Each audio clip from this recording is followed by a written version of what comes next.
Behind the gilded gates of Britain's most scrutinized family, a fascinating drama is unfolding that reveals everything about loyalty, redemption, and the complex web of royal duty. While the world watches Prince Andrew sink deeper into a quagmire of controversy and public disdain, his eldest daughter Princess Beatrice has made a move so calculated and yet so bold that it's sent shockwaves through royal circles and captured the attention of millions who follow every twist and turn of the Windsor saga. This isn't just another royal event or charity appearance. This is a daughter standing at a crossroads, choosing her path while the cameras flash and the critics sharpen their knives, and what she's doing right now could reshape not just her father's legacy but the entire future of the York branch of Britain's royal tree.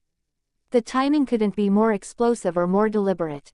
Prince Andrew, the Duke of York, once the dashing helicopter pilot and the Queen's favorite son, has become the royal family's most toxic asset, a man whose association with convicted sex offender Jeffrey Epstein transformed him from proud prince to pariah almost overnight.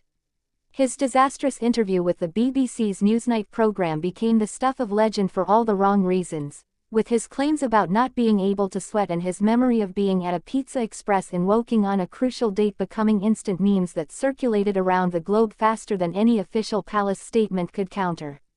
The settlement he reached with Virginia Giuffre, though he admitted no wrongdoing, cost him his military titles, his royal patronages, and effectively his place in public life, forcing him to retreat behind the walls of Royal Lodge while the institution he was born into moved forward without him. But families are complicated, and royal families are complicated on a scale most of us can barely fathom. While King Charles has reportedly been pushing for Andrew to vacate the 30-room Royal Lodge and downsize to the more modest Frogmore Cottage, and while the wider public seems content to see Andrew fade into permanent obscurity, Princess Beatrice has been quietly working on something that challenges the narrative that her father should simply disappear and be forgotten. The event she's organized isn't some small private gathering where she can show filial support away from public scrutiny. Instead, she's planned something visible, something meaningful, something that forces everyone watching to reconsider the black and white judgments they've made about a family navigating impossible circumstances. What makes this situation so compelling is the sheer courage it takes for Beatrice to step forward right now. She's not a working royal who draws a salary from the sovereign grant or represents the crown at official functions. She works a regular job, she's built her own professional reputation, and she could easily have chosen to distance herself from the father whose mistakes have dominated headlines and damaged reputations by association. Many would have advised her to do exactly that, to protect her own standing and her own children from the shadow cast by Andrew's catastrophic fall. Yet she's chosen a different path, one that acknowledges the complexity of loving someone who has made terrible choices, of standing by family when the world tells you to walk away. The event itself has been carefully constructed to serve multiple purposes simultaneously. On its surface, it's focused on causes and charities close to the York family's heart, initiatives that Beatrice has championed for years and that represent the positive work the family has tried to continue despite the scandals. But beneath that charitable veneer lies a more subtle message about rehabilitation, about whether someone who has fallen as far and as publicly as Prince Andrew can ever find a path back to any form of redemption or at least peaceful existence within the family structure. Beatrice isn't asking the public to forgive her father or forget what he's been accused of and what he's admitted in settling legal claims. She's asking something more nuanced and more challenging, whether family loyalty and private support can coexist with public accountability. The reaction from royal watchers and commentators has been predictably divided. Some see Beatrice's actions as admirably loyal, the behavior of a daughter who refuses to abandon her father even when the entire world seems aligned against him.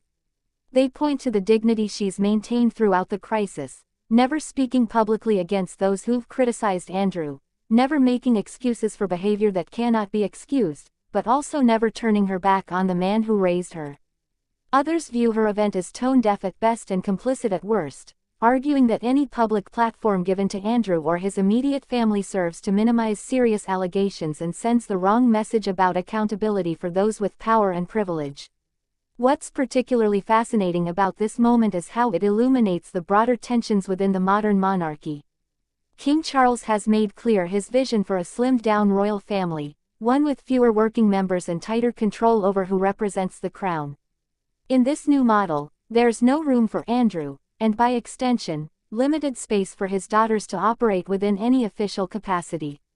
Yet blood ties and personal relationships don't disappear simply because they become inconvenient or politically complicated. Beatrice and her sister Eugenie grew up as princesses, attended state occasions, and were raised within the peculiar bubble of royal life. They watched their mother Sarah Ferguson be cast out after her own scandals, only to eventually find a kind of détente with the family that once shunned her. Perhaps Beatrice believes that time and careful navigation can achieve something similar for her father. The strategic elements of what Beatrice is doing shouldn't be underestimated either.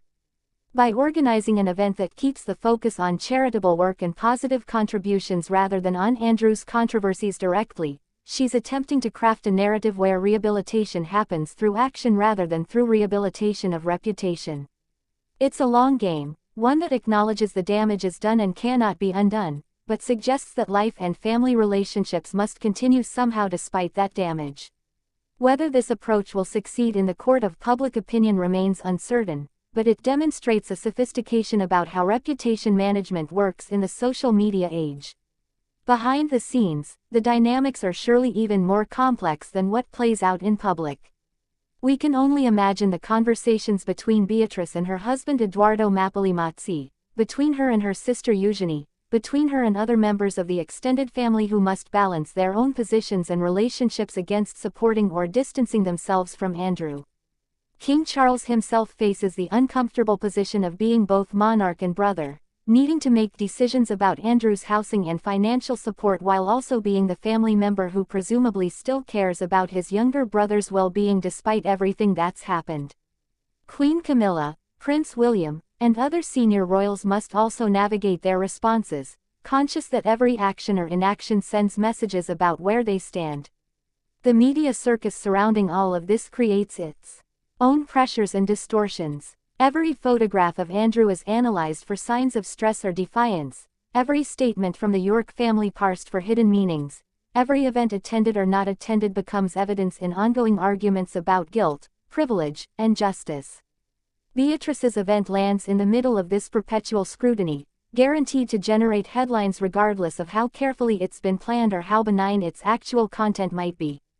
In organizing something public while her father remains so controversial, she's essentially volunteering to be the latest character in a story the British tabloids never tire of telling. What cannot be ignored in all of this is the human element beneath the royal titles and the palace intrigue. Whatever Andrew has or hasn't done, whatever mistakes he's made or truths he's hidden, Beatrice is his daughter, someone who has memories of birthday parties and family holidays and private moments that the public never sees and never will. The man the world knows from that Newsnight interview and the court documents is not the totality of who he is to his children, and expecting Beatrice to simply erase her father from her life because public opinion demands it asks something that goes against fundamental human bonds. Yet living in the public eye means those private relationships play out on a very public stage, and every gesture of support becomes subject to interpretation and judgment. As this story continues to develop and as Beatrice's event unfolds, the questions that emerge are less about any single action and more about the broader themes of family, accountability, and whether redemption is possible for those who have fallen from the highest heights. The British royal family has survived scandals before, from abdication to divorce to death, and it will survive this one too, but the scars and the lessons learned shape what comes next. For Beatrice, this moment might define how she's remembered, whether as a loyal daughter who stood by her father or as someone whose loyalty was misplaced in supporting someone the world had decided was beyond support. But here's the question that will keep everyone watching and wondering and debating long after this particular event fades from the headlines. When someone you love has done things the world finds unforgivable, when family loyalty collides with public accountability and personal morality, what would you do, and could you really turn your back completely no matter what the cost of standing beside them might be? If you found this deep dive into royal family dynamics fascinating, make sure to subscribe to the channel for more insights into the stories behind the headlines, share this video with anyone who follows the ongoing royal saga, and drop a comment below telling me what you think about Princess Beatrice's decision to stand by her father during his darkest chapter.